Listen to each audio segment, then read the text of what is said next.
primer lugar, dar las gracias a la Real Academia de Antequera por la organización de este evento, a su Junta de Gobierno y demás académicos, y como no, a mi buen querido amigo Pepe Escalente, vicepresidente de la misma, y que ha hecho una extraordinaria presentación, se ha excedido en méritos. Y como él ha dicho, bueno, pues vamos a abordar esta tarde un tema,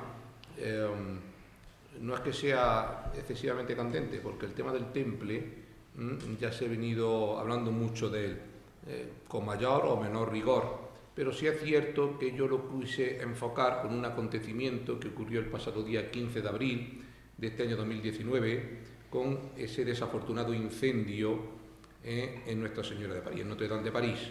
Se hacía coincidir un mes antes con la muerte en la hoguera del último gran maestre de Jacques de Molay, y precisamente hoy día 15, también hace 7 meses de aquel incendio, de un 15 de abril del 2019, hoy 15 de noviembre, ¿no? Son unas casualidades, y se cumplen 705 años de esa muerte en la hoguera, como bien ha dicho nuestro querido Pepe Escalante, ¿no? El hecho de hablar esta tarde sobre el proceso al temple es porque yo, además, igual que hice con el proceso judicial a Jesús, que fue objeto de un libro serio sobre las irregularidades procesales que yo vi en el juicio de Jesús, dio pie a que posteriormente, bueno, hiciera otro trabajo también serio sobre el juicio de Nuremberg y cómo Nuremberg sienta las bases de la actual Corte Penal Internacional, hasta que, bueno, con el paso del tiempo llevé a cabo otra arriesgada aventura, que fue recoger 20 juicios históricos, ¿no? Procesos capitales, como lo ha llamado Pepe, ¿no? Entonces, entre ellos, pues mencionaba al temple. Pero del temple, igual que con otros, intentaba yo alejarme de tópicos, de tradición, incluso de leyendas que han rodeado realmente al temple, porque el temple, lo que a mí me interesaba más era el aspecto exclusivamente técnico-jurídico, a la luz tanto del derecho regio como del derecho canónico, ¿no? Porque ahí efectivamente hubo una confluencia interesante de dos órdenes jurídicos, el canónico y el regio, tanto de Felipe el Hermoso como de Clemente V, ¿no?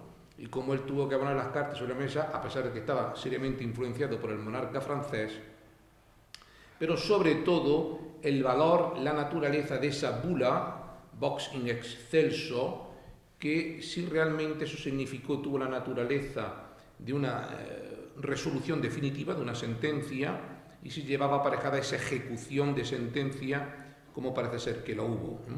Entonces, en ese contexto en el que yo quiero moverme, ¿no? O sea, dejando al margen, bueno, porque ya digo, ¿no?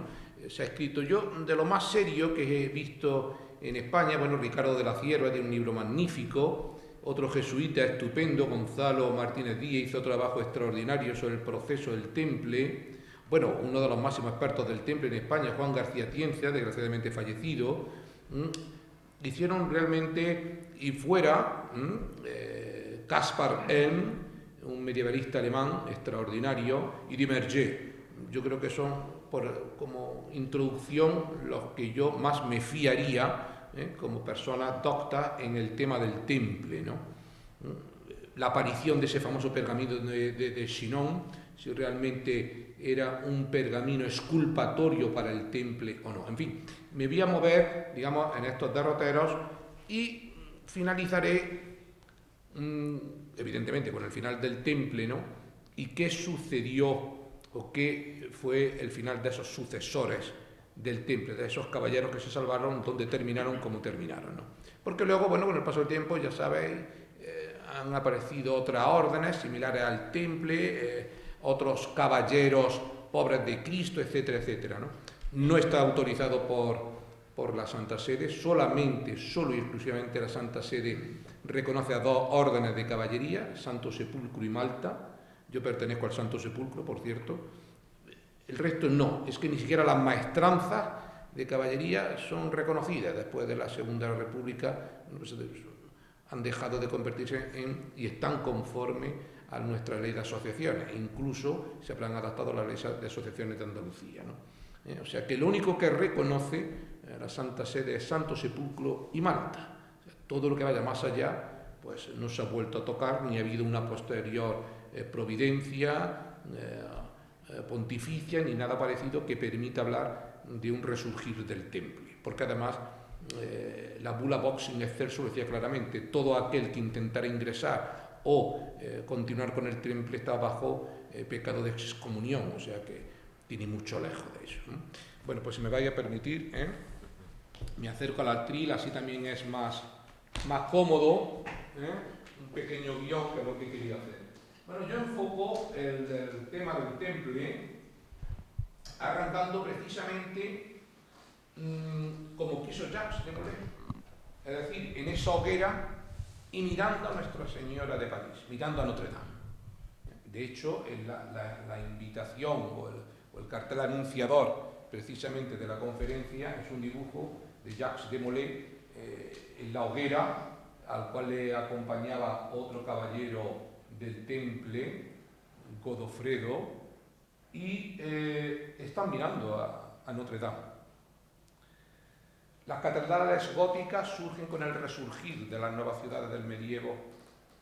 Era el resurgir de las urbes, era el resurgir de esa nueva burguesía, de ese clero urbano, y buscando esa aspiración al cielo, ¿no? Buscando esas alturas, a diferencia del románico, ¿no? Y esa dignidad significó en París Notre Dame.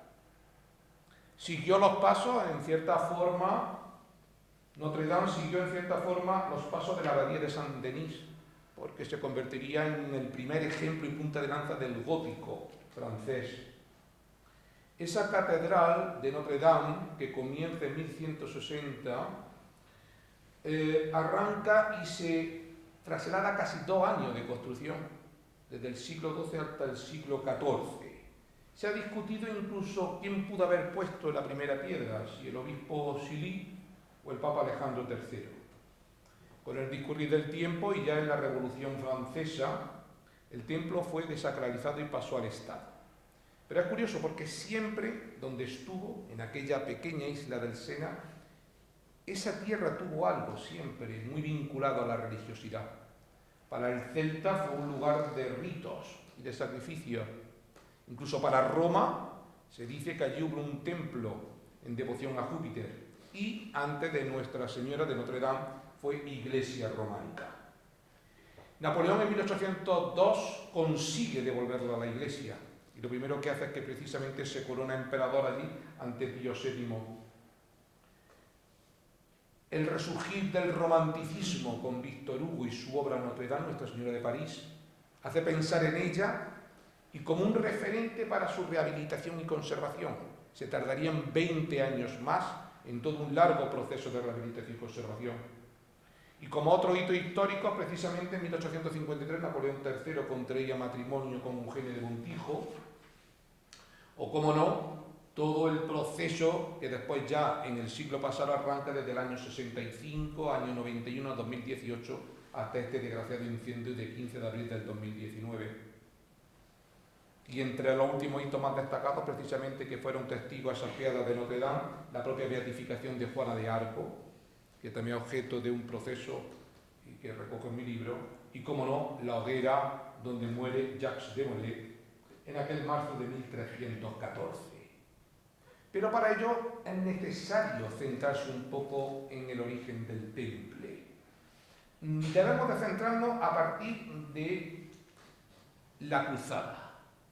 Esa primera cruzada y esa exhortación del Papa Urbano III, a raíz del concilio de Clermont en 1095, en la que él se hace eco de ese llamamiento del rey de Bizancio para tomar los santos lugares en lo que vino a llamarse una Velum Sacrum, una guerra santa para despojar a todo infiel de aquellos santos lugares que estaban siendo objeto y por tanto de peregrinaje y de devoción. Ese fue un primer paso. En el año 1099 es tomada la ciudad santa, es tomada por Jerusalén, y siendo Balduino rey de la ciudad, es cuando empieza también, igual que ya hiciera Urbano, a tomar conciencia de lo que significa la ciudad y con él la protección. Al frente ya estaba Hugo de Payons como primer gran maestre, no estaba todavía reconocido de forma oficial, habría que esperar un segundo concilio, pero donde ya se reclamara que aquellos primeros caballeros necesitaban de una estancia, de una salvaguarda y ellos a la misma vez brindar esa custodia al peregrino y al cristiano. Y para ello, efectivamente, se le cede como residencia, entre otros, el Templo de Salomón. Pero había que esperar al Concilio de Troyes en 1129 para que precisamente ya se oficializara la orden como tal. Y como buen ejemplo, como antes he dicho, frente de la misma no solo hubo de payanos, sino el que iba a ser el alma espiritual, el que iba a fijar las reglas, porque al principio la orden abraza las reglas agustinas, el sentido de la comunidad, la vida en común, el apostolado esclavo. Pero es precisamente la figura del abad San Bernardo de Claraval el que determina no solamente las reglas, sino más específicamente el espíritu realmente de lo que iba a ser el monje soldado. No hay que olvidar que precisamente San Bernardo de Clairvaux era el abad de la abadía de Clairvaux y por tanto alcíster. En aquel momento yo diría que casi el 80% de las órdenes de caballería, incluso las que después continuaron, todas estaban sujetas al cister. Básicamente en el silencio, obediencia, disciplina, distribución de las tareas, la oración, la liturgia, el canto, hasta incluso en la comida. Imperaba perfectamente las reglas del cister. Pero desgraciadamente, a pesar de que a raíz de ese concilio de Troyes, en el que ya se oficializa la orden, donde se fijan unas primeras reglas, unos privilegios y la dependencia directa al Papa, sin embargo la Séptima Cruzada y la caída de Acre van viendo un cierto declive determinante de la orden. Nos encontramos incluso ya hasta trasladar su residencia a Chipre. Y con ello nos encontramos ya, hacemos un salto, lo que más nos interesa, a 1306-1307. Ya en 1306 yo creo que hubo una primera punta de lanza, o por lo menos la primera mecha que encendería este enorme fuego, ¿no? Es cuando Ramón Llull propone,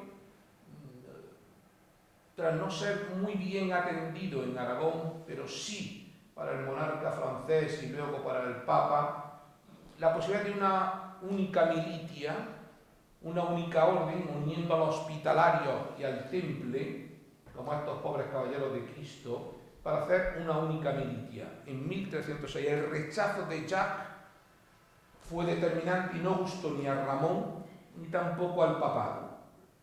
Pero en 1307 sí fue ya determinante esas primeras cartas de Felipe el Hermoso a Clemente anunciando de una forma malintencionada, con el gran canciller, con el gran inquisidor, incluso con un instigador como era Froilán, efectivamente toda una retahíla de injurias, calumnias, adoración a otros dioses, haber hecho un mal uso del templo de Salomón, una serie de prácticas y rituales más allá, lapidar todo lo que era el fondo de la orden, etcétera, etcétera, hace que lleguen esas cartas y esas quejas a Clemente.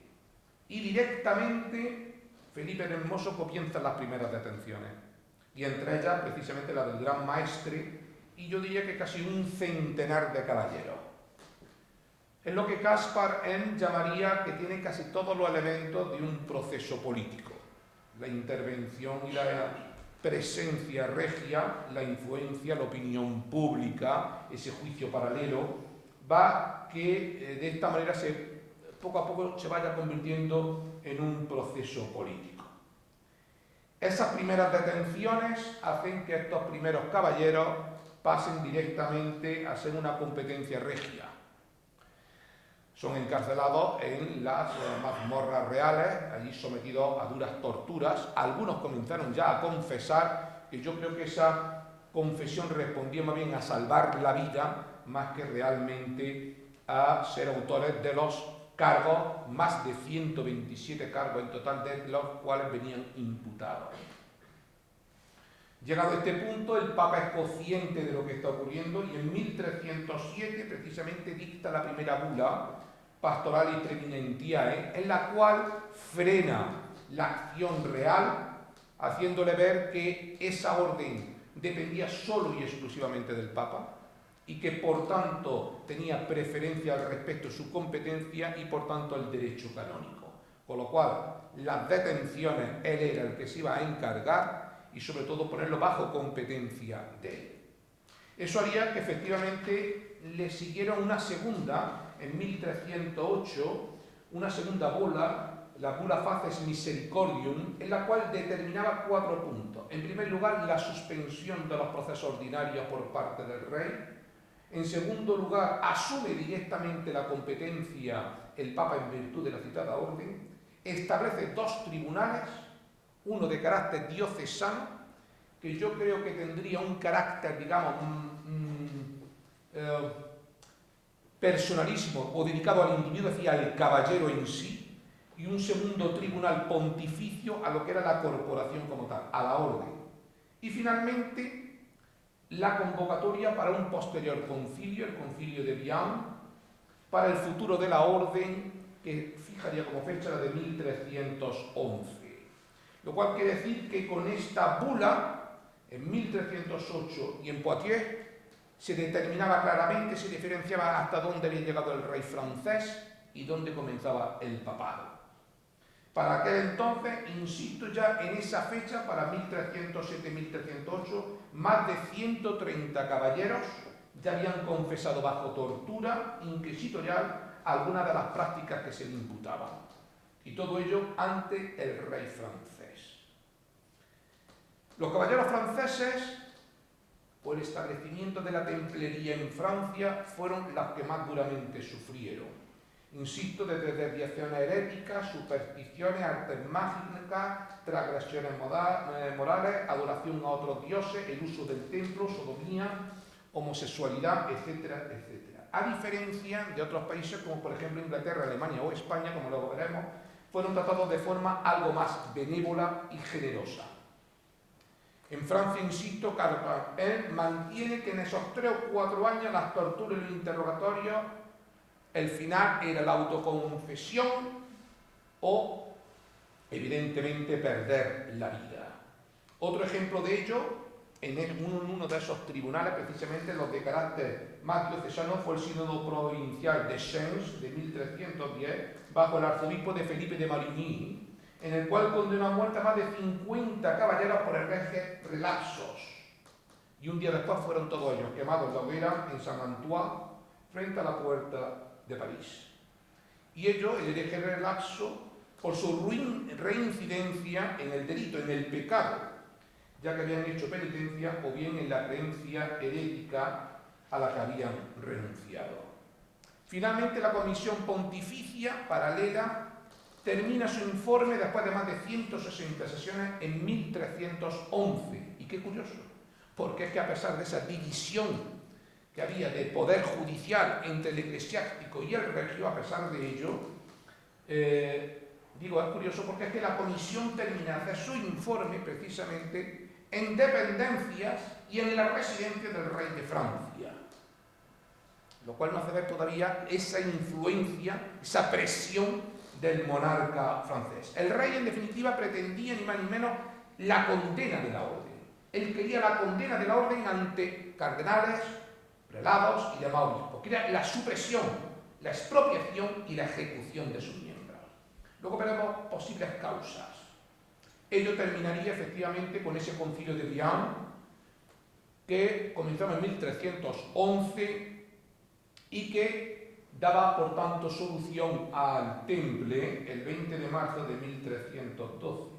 2 días después, el 22, el Papa inculparía al Temple y a sus miembros mediante la bula Vox in excelso por haber despojado el sagrado templo de Salomón, haber adorado al dios Baal, convertirse en idólatras, con total humillación, que era lo más fuerte, el tema de la opinión pública, no hay que perderla, para el papado, la propia orden y la Iglesia. Pero realmente la bula como tal no era una sentencia. Como tal providencia pontificia no condena, suspende y disuelve la orden. Pero claro, el efecto ejecutivo lo lleva, porque la fase ejecutiva la hace, es irrevocable, es perpetua y ejecuta. Y todo ello, como luego veríamos en ese pergamino de Chinon, como mal menor. Y digo que tiene una fuerza autoritaria ejecutiva sin ser, insisto, una sentencia condenatoria formal, ya que, vuelvo a repetir, se trató de una decisión apostólica inatacable, aun no que fuese una sentencia, y sin posibilidad de defensa de los acusados. No se le permitió ninguna. Tras el dictado de la solución, por tanto, procedió a su ejecución. Pero no fue inmediata. Hubo de esperar aproximadamente otros 2 años, si os fijáis bien, nada menos que 7 años de proceso, desde las primeras detenciones en 1307 hasta la ejecución definitiva, nada menos que 7 años. Y el 18 de marzo de 1314, Jacques de Molay, junto a Godofredo de Charny y 36 templarios más, fueron quemados ante esta catedral de Notre Dame. Y digo esto porque lo que fue determinante fue el hecho de haberse vuelto a negar a su autoinculpación. Después de 7 años de larga tortura, y bueno, habéis visto las cifras, y cerca de 200 caballeros autoinculpándose en tortura y otros en la hoguera.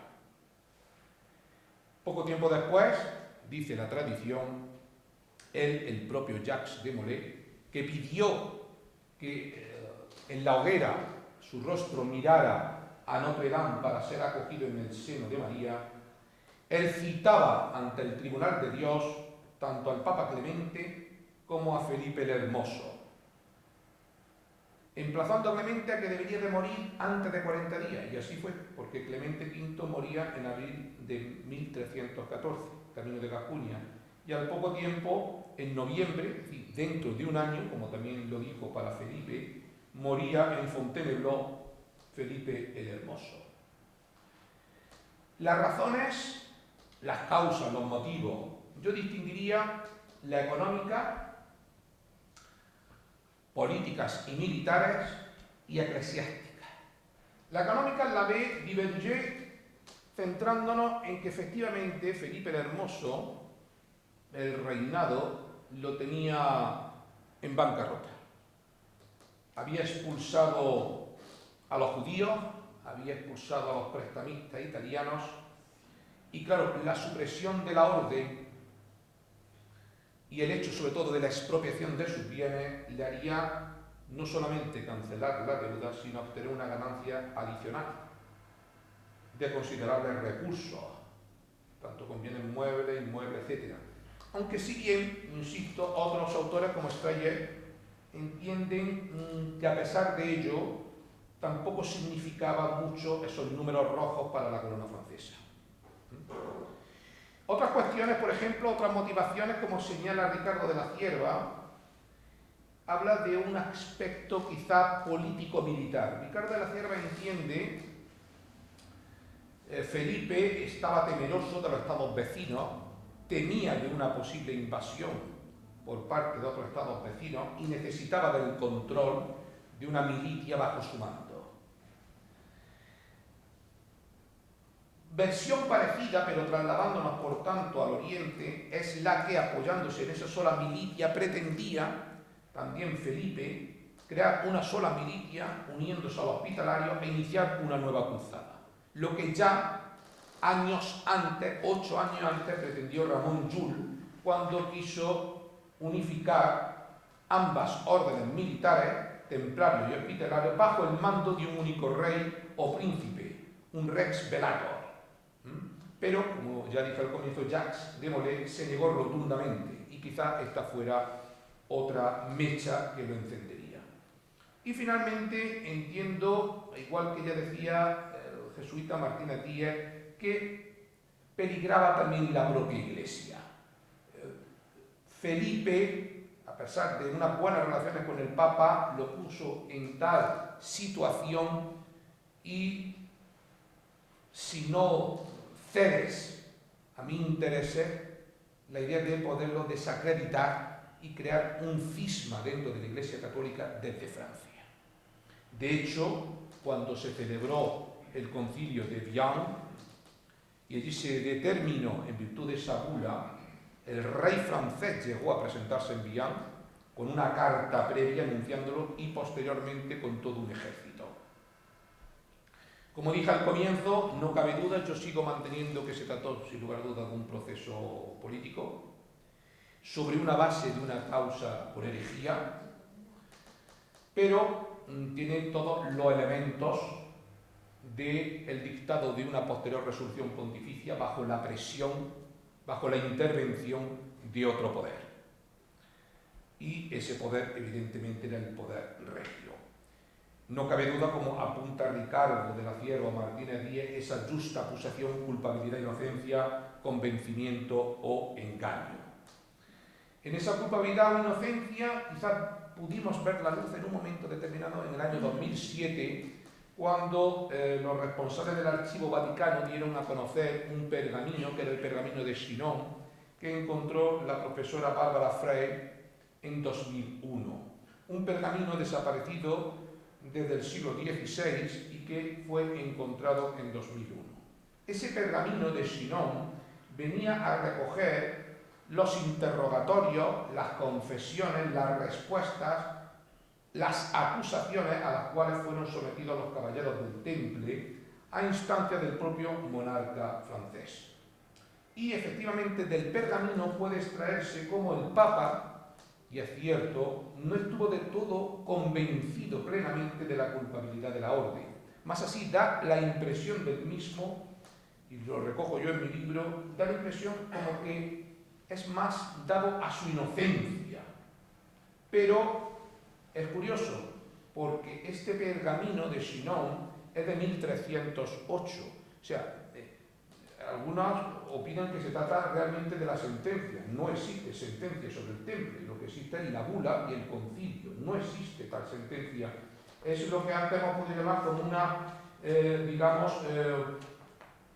decisión apostólica, una decisión pontificia, pero nunca hubo una sentencia como tal. Y además, este pergamino es de 1308, insisto, muy anterior a la bula Vox in excelso y al concilio de Vienne. Ahora, sí es determinante como a la misma vez puede verse en el fuero interno, puede extraerse del fuero interno del Papa, efectivamente, que no estuvo lo suficientemente convencido de la culpabilidad, que era más dado quizás a la inocencia, pero también de él se deriva claramente, o puede extraerse, que a pesar de ello, él consideró con la suspensión y la supresión de la orden perpetua como el sacrificio y el mal menor ante ese posible cisma de la Iglesia dentro de Francia.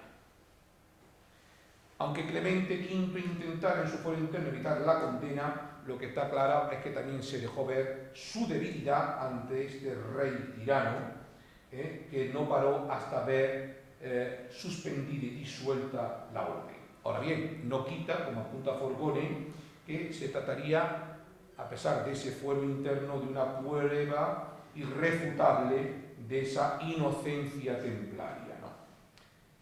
En cuanto al futuro de la orden, como antes he mencionado, podíamos destacar efectivamente cómo hubo unos tribunales pontificios y otro, ese tribunal diocesano. Antes he mencionado, por ejemplo, el de Sens, pero sí me gustaría, a diferencia de los que condenaron, otros que absolvieron. Cito, por ejemplo, el proceso de Rávena de 1310, donde su obispo dictó sentencia absolutoria. Lo resalta el profesor Martínez Teruela. El concilio de Salamanca de 1310, donde declara la inocencia de los templarios de Castilla, León y Portugal. O el concilio de Tarragona de 1312, donde absolvía a los templarios de Aragón.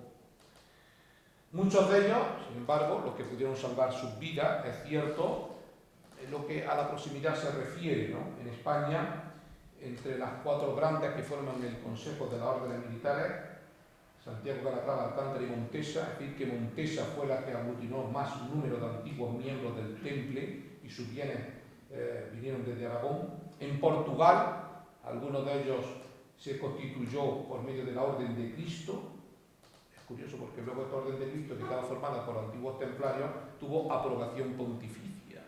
Pudiera resultar algo contradictorio, ¿no? Y en otros estados, pues, terminaron bien repartiéndose sus bienes y miembros en otras órdenes, como fueron los hospitalarios o Malta. Algunos de ellos continuaron viviendo en templería y otros ingresaron en monasterios. De lo que no cabe duda, y cito nuevamente en palabras de Ricardo de la Cierva, efectivamente es que fue un juicio puesto al servicio de otros intereses turbios, políticos, religiosos y evidentemente financieros, y que hubiera llevado, pues igual que en su día dije con respecto al juicio a Jesús, a la nulidad de pleno derecho. Sí me gustaría terminar con una cosa un tanto, cuando he citado a Víctor Hugo, y de igual forma Jacques de Molay pidió ser quemado mirando a Notre Dame. En el caso de Víctor Hugo, con su Nuestra Señora de París, Quasimodo veía en Notre Dame su universo. Quasimodo vio en ella su universo y la naturaleza misma. Nunca soñó otros setos que no fueran las vidrieras floreciendo, otras sombras que las del follaje de las piedras, lleno de pájaros en los matorrales de los capiteles, y otras montañas que sus torres. Quasimodo no vio otro océano que París rugiendo a sus pies. Muchas gracias.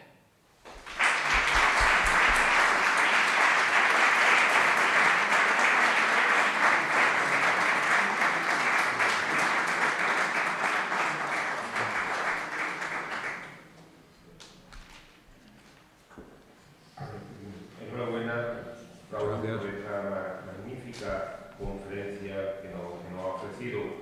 No sé si alguien tendrá alguna pregunta que hacer a nuestro ponente. Ha quedado muy claro, ¿no? ¿Hay algo? ¿Cómo? Por Andalucía, por toda esta parte baja, no hay nada, ¿no? Sí, hay algo del temple en la parte de Extremadura, hubo templarios, hubo por la parte de Fregenal de la Sierra, hubo temple, todo pertenecía a Castilla, hubo algo también, lo que pasa por ejemplo en la parte de donde yo vengo, ¿no? Jaén, ¿no? La parte esta de Andalucía, allí sin embargo estaba dividido en otras órdenes que era Calatrava y Santiago. La parte de la orden de Calatrava tenía una fuerza impresionante que iba todo la ruta hasta llegar a Granada, y la orden de Santiago pillaba lo que era Cazorla hasta Murcia. Se dividía prácticamente el reino en esas dos grandes órdenes. Algunos dicen que el castillo de Liruela pudiera tener algo templario, cerca de Cazorla. Bueno, ahí Juan el Lava también escribió un libro sobre el temple y otros enigmas medievales, publicado por Planeta. Juan el Lava, como sabéis, de Jaén, es de Arjona, y hizo algún trabajito, ¿no?, sobre el temple y otros enigmas medievales. No está dedicado solo exclusivamente al temple, ¿no? A mí me parece más serio, por ejemplo, el de Ricardo de la Cierva, ¿no?, o el del profesor jesuita, ¿no?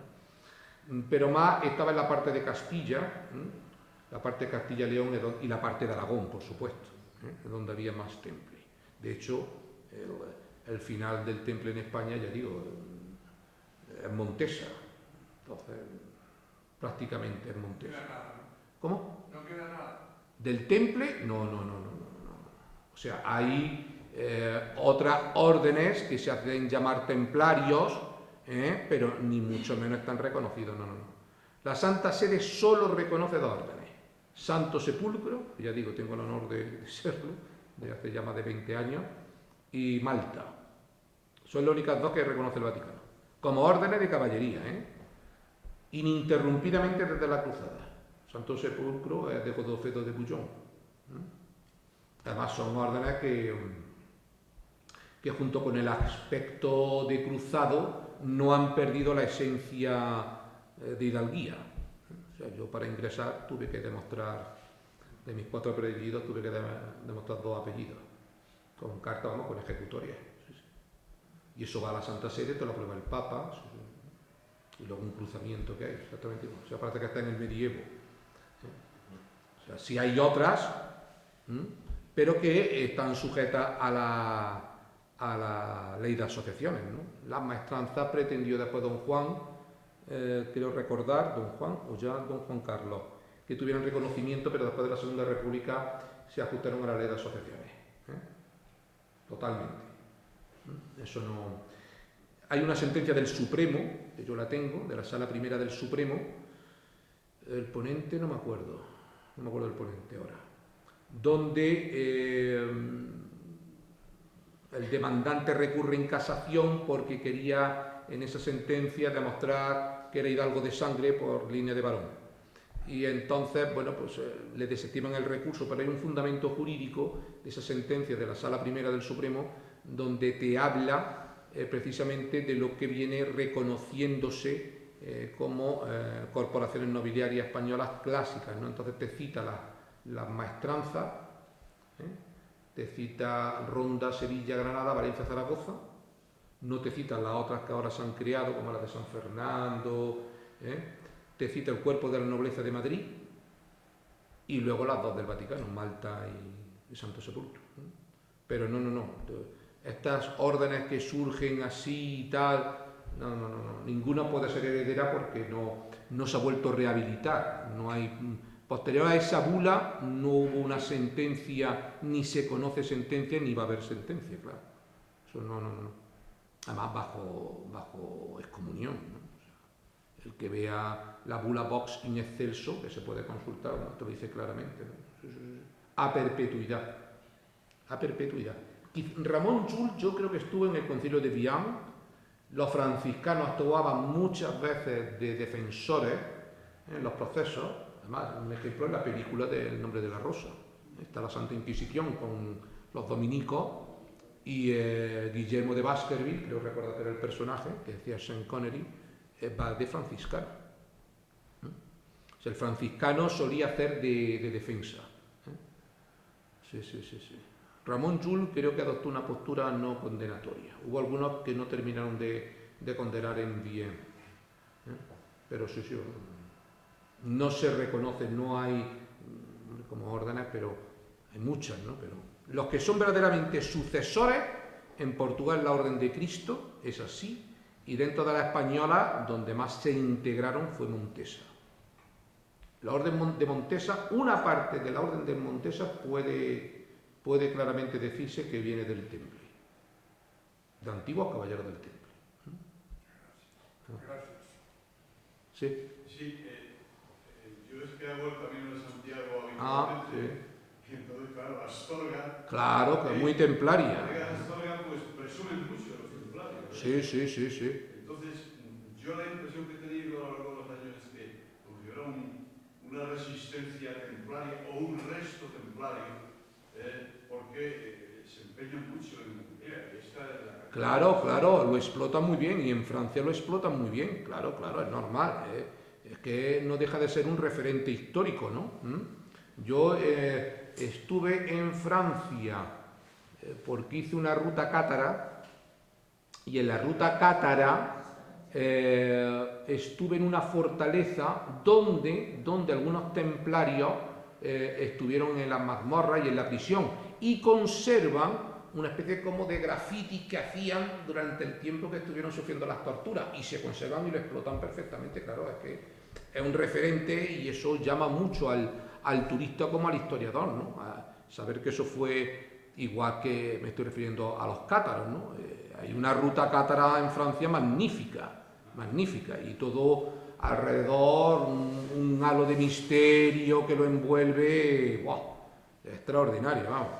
Yo iba buscando una ruta cátara, y claro, en fin, realmente el objetivo no era la ruta cátara, el objetivo era Normandía, porque a raíz de escribir el juicio de Nuremberg, pues claro, estuve en el tribunal de Nuremberg, donde juzgaron a los jerarcas nazis, y claro, ya una cosa te lleva a la otra, ¿no? Entonces preferí subir a Normandía siguiendo la ruta cátara, ¿no? Y claro, eso ya lo unes con el Grial, porque el Graal, eso podría ser objeto también de conferencia, pues también hice otra publicación, el último reducto cátaro, Montsegur, pues fue reducto cátaro, y dicen que pudo haber estado el Grial. Dicen que pudo haber estado. Yo estuve allí en Monsegur y la verdad te impone aquello, te impone mucho, sobre todo como vaya a determinadas horas, porque aquella fortaleza, pues como antes hablaba del Cister, o sea, tienen, igual que las templarias, ¿no? Tienen unas localizaciones realmente difíciles. Yo creo que será como defensa o para ese posible asedio, ¿no? Pero realmente Monsegur, yo llegué a una hora ya a la caída de la noche, que yo no sé si porque uno ya va sugestionado o algo, pero y me pasó lo mismo en donde que inspiró el Código da Vinci, Dan Brown, el pueblecito este francés del sacerdote que encuentra el pergamino merovingio, pues estuve allí también y la verdad es que el pueblecito, donde supuestamente es la descendencia de Jesús, donde supuestamente María de Magdala terminaría allí sus últimos días y por tanto la descendencia de Jesús está Rennes-le-Château, no me acordaba, Rennes-le-Château el pueblo. Claro, el pueblo tú llegas a una hora como yo llegué y son casitas que parecen de juguete, ¿no? O sea, la lucecita tenue, toda oscura y todo, no sé, como una sensación así como brujas colgadas, así una cosa. Y llegas allí a aquella capillita y la torre de María de Magdala y no sé, aquello tiene algo. Aquello tiene algo, eso hay que ir a verlo. Aquello tiene algo, para que voy a decir lo contrario. Igual que el que va a las playas de Normandía, pues a mí me chocó ver las playas del desembarco, no ver el Soldado Raya y ver la playa de Omaha y ver allí un búnker y la gente va bañándose como si nada, ¿no? Y ve ahí un Ponce y ve aquí está, oye, está intacto este rato atrás del año 44, ¿no? Y claro, y Omaha, que fue la más sangrienta de todas las playas, te metes allí, pues yo me metí, cogí arena y tiene algo, claro, si es que aquello fue. Pero allí la gente se baña como que este año ha sido el aniversario, ¿no? Si me permite un comentario sobre Monsegur. Sí. Nosotros vivimos en Francia 10 años. Sí. Bueno, y resulta que muy amigos de un gran hispanista francés, Monsieur Fontaine, Jacques Fontaine. Entonces yo, un día, que murió con 100 y pico años en el año 2015, entonces resulta que era un gran profesor en el Colegio de France y en la Sorbonne, en el tal, ¿no? Y entonces yo vi un número, digamos, en la televisión francesa, en una noche pues pusieron un programa especial sobre Monsegur y de Qatar. Sí. Y a mí me impresionó mucho. Sí, sí. Entonces subí, porque subí a Monsieur Fontaine, digo, perdone, profesor Fontaine, digo, que he leído una cosa sobre el Qatar que me ha impresionado, ¿no? Y me dice, que no te impresiona, eso eran unos idiotas. Sí, bueno, claro, el cátaro quiso crear un cisma en cierta forma. El cátaro era, antes lo he dicho, ¿no? Bueno, yo no estoy aquí mi padre, ¿no? Pero mi padre sabe mucho del Cister, prácticamente ha convivido con ellos, ¿no? Entonces, el Cister, o sea, de una rigidez absoluta, ¿no? Y el cátaro creo que era más extremo que el Cister. Cátaro era ya, o sea, la pobreza, la carne, o sea, era la pureza total. Entonces era una forma de entender la espiritualidad y la creencia llevada al extremo.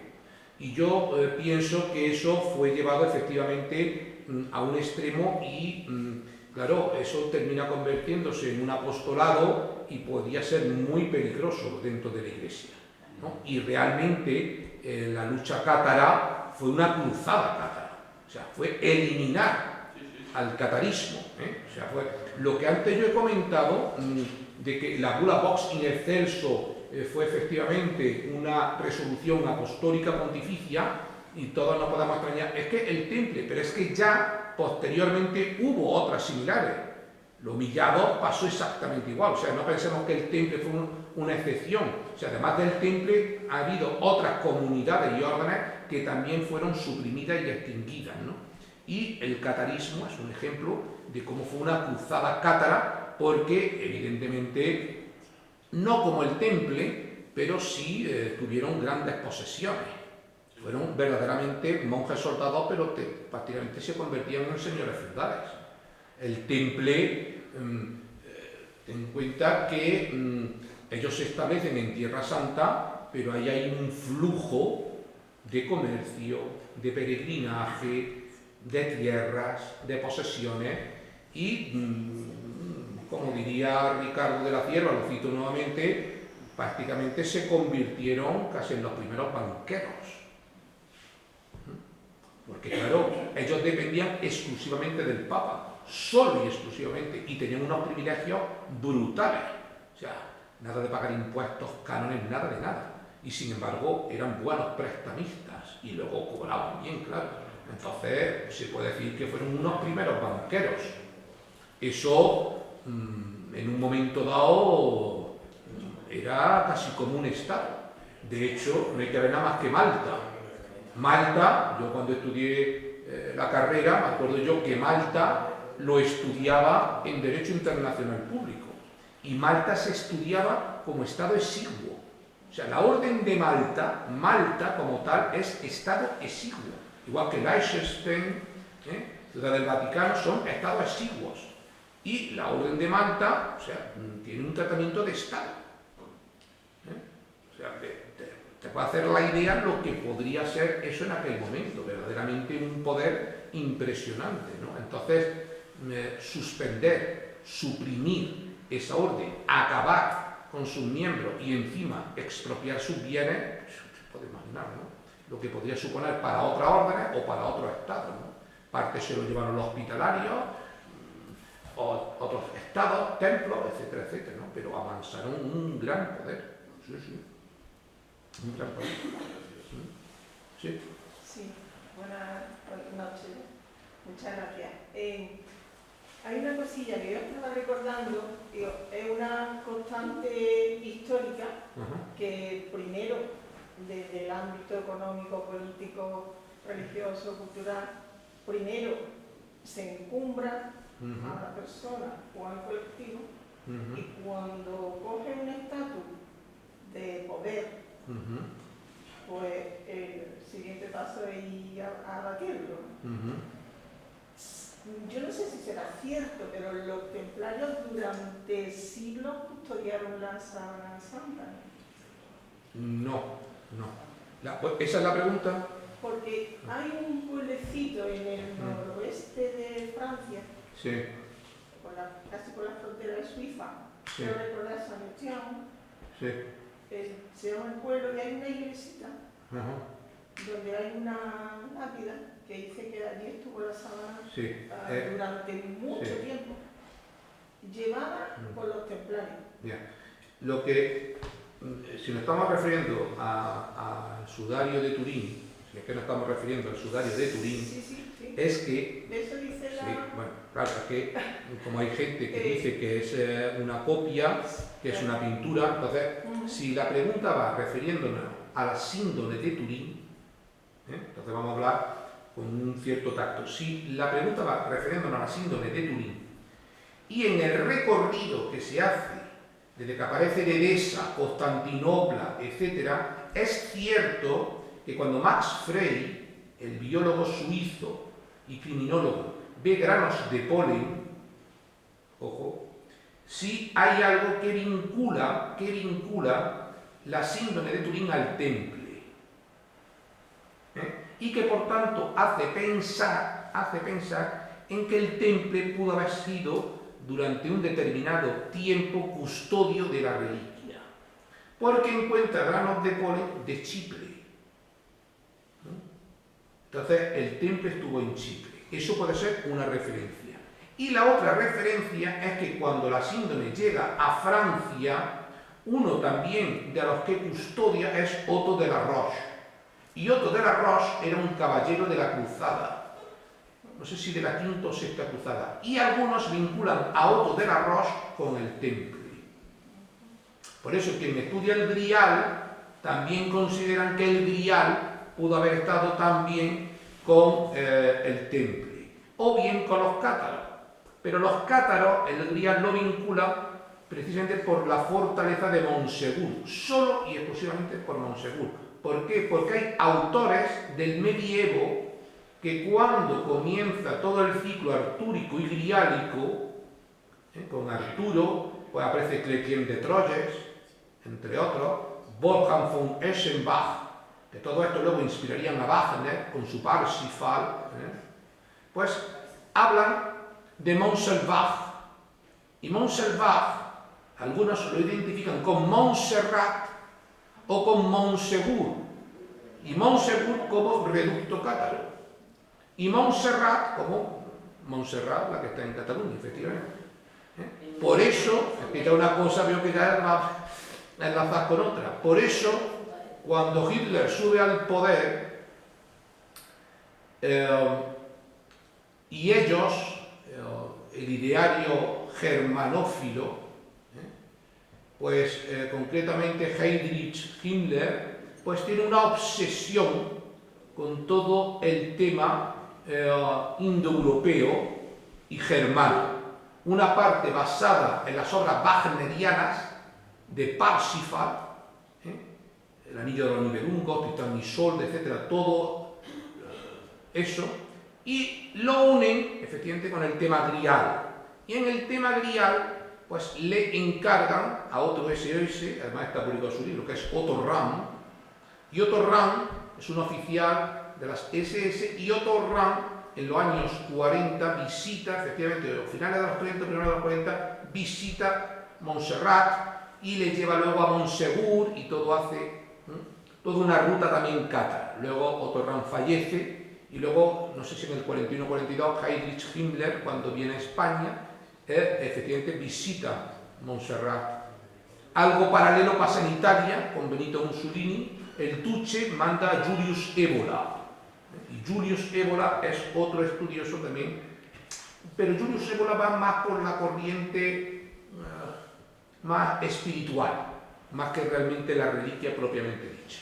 En definitiva, la síndrome de Turín la vinculan con el temple en lo que antes comentó, por la estancia de la síndrome, según lograron deponer, y la ruta que sigue desde Edesa, Constantinopla, hasta que llega a Francia. Y entonces la vinculan porque una de sus estancias la hace en lugares donde estaba el temple, como era Chipre, por ejemplo. Y luego porque cuando llega a Francia, uno de los que la custodia antes de pasar a Turín, precisamente es Otto de la Roche, que era un cruzado. Sí, puede ser que menciona la... Muchas gracias. Nada.